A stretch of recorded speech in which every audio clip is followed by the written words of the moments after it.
नमस्कार दोस्तों, स्वागत है आपका कक्षा 10 हिंदी के एक महत्वपूर्ण वीडियो में। दोस्तों, जैसे कि पता है हमको 2025 की वार्षिक परीक्षाएं हमारी 27 फरवरी से चालू हैं और इसमें हमारा पहला पेपर हिंदी का है। तो हिंदी की पूरी तैयारी करने के लिए मैं आपको एक छोटे-छोटे टॉपिकों में बाँटकर आपको हिंदी पढ़ाने जा रहा हूँ। दोस्तों, हम इस बार अपने अगर 90% अगर हमको लाना है, तो हमें कुछ टारगेटेड तरीके से पढ़ाई करनी पड़ेगी। उसी के तहत मैं आपको एक वीडियो लेकर आया हूँ। इसमें अगर आप ये छोटी-सी 4-5 चीज़ें अगर याद कर लेते हो, तो आपको 10 नंबर बिल्कुल पक्के हो जाएँगे और ये नंबर ऐसे हैं कि हमें कुछ ही थोड़ी-सी ही चीज़ें याद करनी है। यानी कि जो हमारा काव्य बोध आता है वो 10 नंबर का आता है। ठीक है। अब इसमें से क्या क्या आता है, जैसे काव्य की परिभाषा एवं भेद। मैं ये सब इनके आंसर भी आपको देने वाला हूँ पूरा हैंड रिटन नोट्स के साथ। ध्यान रखना, मैंने अपने खुद के हाथों से जो लिखे हैं सरल सरल उदाहरणों के साथ, वो मैं आपको करवाने जा रहा हूँ। तो सबसे पहले देखिए ध्यान से, काव्य की परिभाषा। अब काव्य की परिभाषा एवं भेद आपको कोई सीरीज में से नहीं पढ़ना है, मैं सरल तरीके से लिख कर लाया हूँ। देखिए दोस्तों, काव्य की परिभाषा एवं भेद। तो काव्य की परिभाषा आपको दो तीन लोगों की ज़्यादातर पूछी जाती है। जैसे कि आचार्य विश्वनाथ के अनुसार काव्य की परिभाषा क्या होती है, तो रसात्मक वाक्यम काव्यम, अर्थात रसात्मक वाक्य के काव्य को काव्य कहते हैं। ठीक है। दूसरा पूछा जाता है पंडित जगन्नाथ के अनुसार, ये पूछा जाता है, ध्यान रखना, इसको याद कर लेना। रमणीयम प्रतिपादकम शब्दः काव्यम, अर्थात रमणीय अर्थ का प्रतिपादन करने वाले शब्द को काव्य कहते हैं पंडित जगन्नाथ के अनुसार। अब काव्य के भेद आते हैं। तो काव्य के दो प्रकार होते हैं, जैसे श्रव्य काव्य और दृश्य काव्य। ठीक है। श्रव्य काव्य के भी दो भेद होते हैं, प्रबंध काव्य और मुक्तक काव्य। आपको कुछ नहीं पढ़ना है, ध्यान रखना, आपको पढ़ना है प्रबंध काव्य, क्योंकि आपके ब्लूप्रिंट में यही दे रखा है। ठीक है। अब दोस्तों, प्रबंध काव्य में भी आपको क्या पढ़ना है, आपको पढ़ना है सिर्फ ये अंतर। ध्यान रखना, ये अंतर याद कर लो, यही आता है। ध्यान रखना, सभी चीज़ें दो दो नंबर में डिवाइडेड हैं। देखिए, मैं आपको अगर बात करूं तो 2 नंबर में ये आना है, 2 नंबर में ये आना है, 2 में ये आना है, 2 में ये आना है और 2 में ये आना है। यानी कि टोटल 2-2 नंबर से 5 आपके टोटल 10 नंबर होंगे, यानी कि 5 दूनी 10। तो इसमें से आपको कुछ नहीं करना है। देखिए, पेपर का टाइम है, हम सारी चीज़ें कवर नहीं कर सकते। हमें जो इम्पोर्टेंट है, जो पूछा जाना है, वही कवर करना है। तो इसमें से ये महाकाव्य और खंडकाव्य में अंतर आता है। अच्छा, 2 चीज़ें और हैं। यहाँ महाकाव्य की विशेषताएँ भी पूछी जा सकती है, खंडकाव्य की विशेषताएँ भी। तो इसी में सब शामिल हैं। अंतर में अगर आपने अंतर याद कर लिया, सब शामिल है। इसमें जीवन का समग्र चित्रण होता है, इसमें जीवन के किसी एक अंश का वर्णन होता है। एक अंतर हो गया। दूसरा, इसमें अनेक रसों की प्रधानता होती है और इसमें मुख्यतः एक ही रस की प्रधानता होती है। तीसरा उदाहरण देखिए ध्यान से। तीसरा उदाहरण है आपका, इसमें अनेक छंदों का प्रयोग होता है, इसमें एक ही छंद की प्रमुखता रहती है। उदाहरण के लिए रामचरितमानस महाकाव्य, रचयिता तुलसीदास। उदाहरण के लिए पंचवटी खंड काव्य, रचयिता मैथिली शरण गुप्त। बस इतना सा याद करना है आपको। ठीक है। दूसरा आता है हमारा रस। अब रस कौन कौन सी करना है मैं बता देता हूँ आपको। देखिए, वैसे रस की परिभाषा तो नहीं पूछी जाती है, लेकिन अगर आपसे कभी भी पूछ लिया जाए बाय चांस, तो देखिए, काव्य में रस का अर्थ है आनंद की प्राप्ति। कविता, कहानी को, उपन्यास, नाटक आदि पढ़ने, सुनने या देखने से पाठक या श्रोता को एक प्रकार के विलक्षण आनंद की अनुभूति होती है, उसे रस कहते हैं। बस इतना सा याद करना है और कुछ नहीं। ये बाकी चीज़ें कुछ नहीं करना है, मैं बता दे रहा हूँ कौन सा रस आता है जो आपको याद कर देना है। ठीक है। एक तो आता है स्थायी भाव, संचारी भाव में अंतर। 2 नंबर में अगर आएगा तो इसके भी 2 पॉइंट आ सकते हैं, इसलिए आपको ये याद करना है। स्थायी भाव मानव हृदय में सुप्त अवस्था में रहते हैं, संचारी भाव मानव हृदय में जागृत अवस्था में रहते हैं। दूसरा पॉइंट, स्थायी भाव हृदय में स्थायी रूप से विद्यमान होते हैं और संचारी भाव हृदय में कुछ समय रहकर समाप्त हो जाते हैं। तीसरा पॉइंट, स्थायी भाव उद्दीपन के प्रभाव के उद्दीप्त होते हैं और संचारी भाव स्थायी भाव के विकास में सहायक होते हैं। और संख्या ज़्यादातर याद करना है आपको, इनकी संख्या 10 है और इनकी संख्या 33 है। अब पढ़ लेते हैं रस। तो देखिए ध्यान से, रस आपके जो इम्पोर्टेंट है वही करवाऊंगा मैं। ठीक है।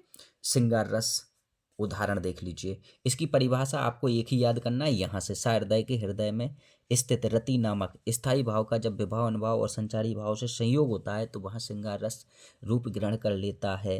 इसे रसराज भी कहा जाता है। ध्यान रखना, इसको याद रखना, क्योंकि ओटी में पूछा जा सकता है। दोस्तों, एक चीज़ और बता देता हूँ मैं आपको, जी यहाँ से यहाँ तक एक ही परिभाषा याद कर लीजिए, सभी रसों में चलेगी। बस इसमें अंतर क्या रहेगा, स्थित जो सहृदय के हृदय में स्थित। अब जो जिस रस का आप परिभाषा लिख रहे हो उस रस का आपको स्थायी भाव लिख देना है यहाँ पर, ठीक है। बस बाकी पूरा यही है, कुछ नहीं करना है। उदाहरण देख लीजिए, राम को रूप निहारत जानकी, कंकन के नक की परछाई, याते सबे सुध भूल गई, कर टेक रही पल टालत नाही। ये उदाहरण हो गया बिल्कुल सरल सा। दूसरा इंपॉर्टेंट रस है वीर रस। दोस्तों आपको पूरी वीडियो देखनी है, ध्यान रखना, अगर आप इसको अच्छे से याद कर लेते हो तो 10 नंबर आपके पक्के।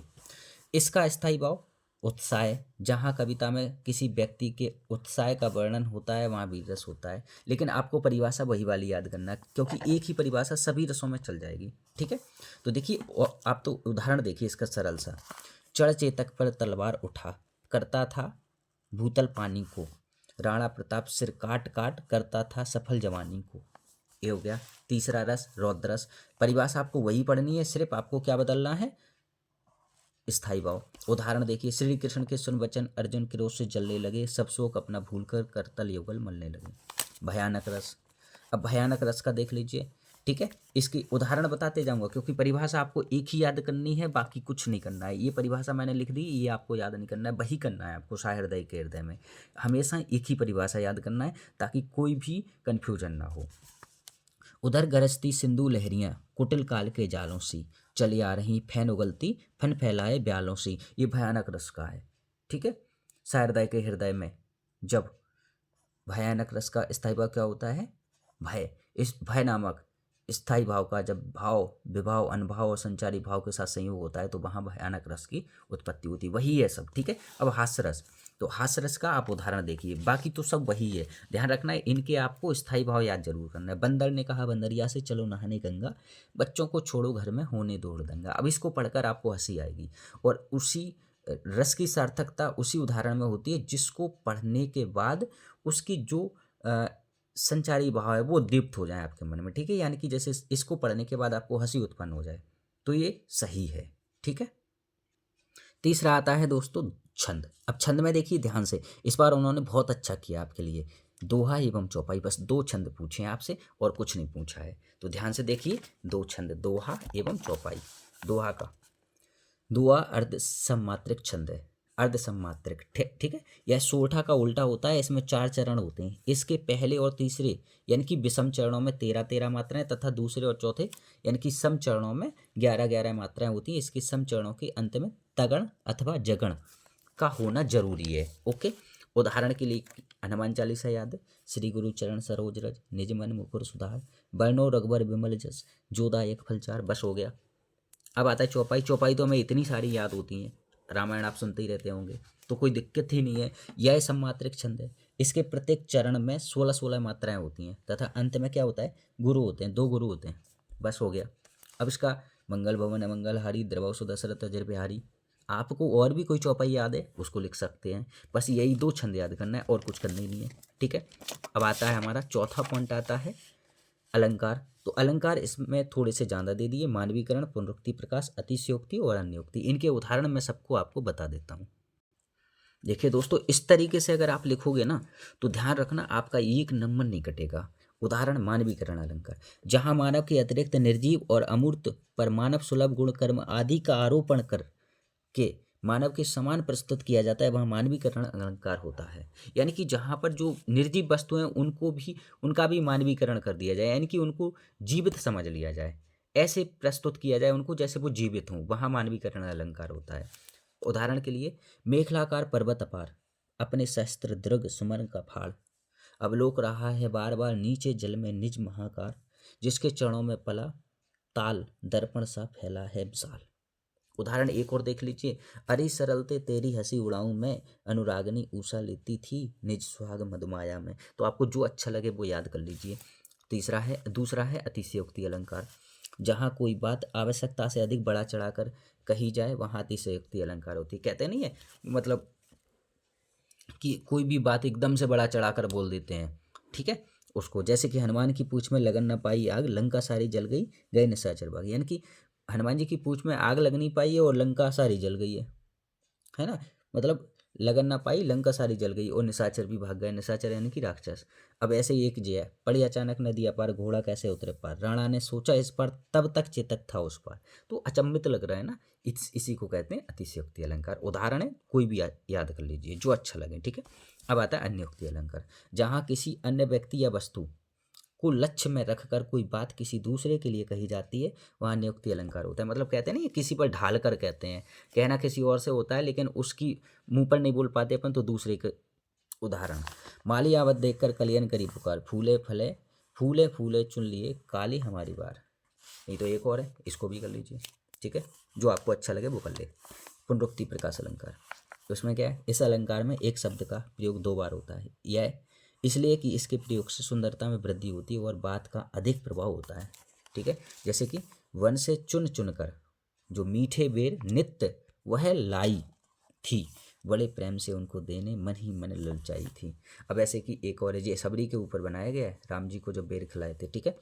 पुनि पुनि मुनि उकसाही उकलाही, ठीक है। तो देखिए यहाँ ध्यान से, यहाँ 2 शब्दों की पुनरावृत्ति हो रही है, यहाँ चुन चुन कर भी पुनरावृत्ति हो रही है, ठीक है। तो जी हमारे अलंकार हो गए। 5वां पॉइंट बचा है शब्द गुण का सामान्य परिचय एवं प्रकार, ठीक है। शब्द गुण का सामान्य परिचय देख लीजिए। जो काव्य तत्व रस से के नित्य धर्म हैं, गुण कहते हैं, उन्हें गुण कहते हैं। गुण 3 प्रकार के होते हैं, माधुर, ओज और प्रसाद गुण, ठीक है। सबसे पहला होता है माधुर गुण, ध्यान से समझना, बहुत अच्छे से उदाहरण लिख कर आया हूँ, सरल सरल वाले। काव्य के जिस गुण विशेष के कारण सहृदय का चित्त द्रवित हो जाता है, उसे माधुर गुण कहते हैं। यह गुण श्रृंगार, करुण और शांत रसों में पाया जाता है। जैसे कि मान लो आप कोई वैसा गाना सुन रहे हो, सैड सॉन्ग सुन रहे हो, तो आप एकदम से भावुक टाइप के हो जाते हो, है ना। या फिर कोई आप बढ़िया रोमांटिक सॉन्ग सुन रहे हो, तो आपके मन में थोड़ा सा उमंग आने लगती है। इस प्रकार से ये चीज़ें यहाँ व्यक्त की जाती हैं, ठीक है, गुण के आधार पर।